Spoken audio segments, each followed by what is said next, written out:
Hello सीते. Hello. काय करते ग? अगं लय दिवस झालं तुला काहीतरी सांगायचं होतं. बोल की. त्या दिवशी आम्ही गेलो होतो एका भावकीतल्या लग्नाला. संत्यान मी संत्याला गोडे बघ. काय ग बाई? पहिलं मला वाटलं तुला खरंच मी तुला ते सांगितलं होतं बघ. होय.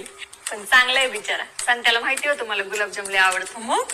मग काय 4-5 वेळा वाटीभर गुलाबजाम घेऊन आले माझ्यासाठी. तेव्हा ऐकलं मी त्याचे नातेवाईक काय बोलत होते आमच्याबद्दल. ते चांगलं कान लावून ऐकत होते.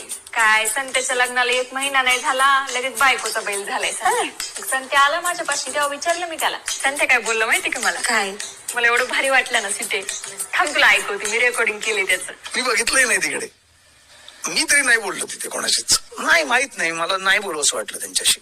मी नव्हतो बोलत कोणाशी. ऐकलं का सीते? लय चांगलं आहे ग मनाने. सवय आहे त्याला मोठ्या मोठ्या बाता मारायची. आता काय असते काय काही ना सवय. संत्याला लय गप्पा मारायला लागतात बघ. मला करमतच नाही संत्याशिवाय. सगळ्यांची आठवण येते बघ मला. पण संत्या आहे त्याच्यामुळं करमून जाते. हा चालते सीते. ठेवू का ग? काळजी घे. रड न ग. हा ठेवते बघ. बाय. हा बाय बाय.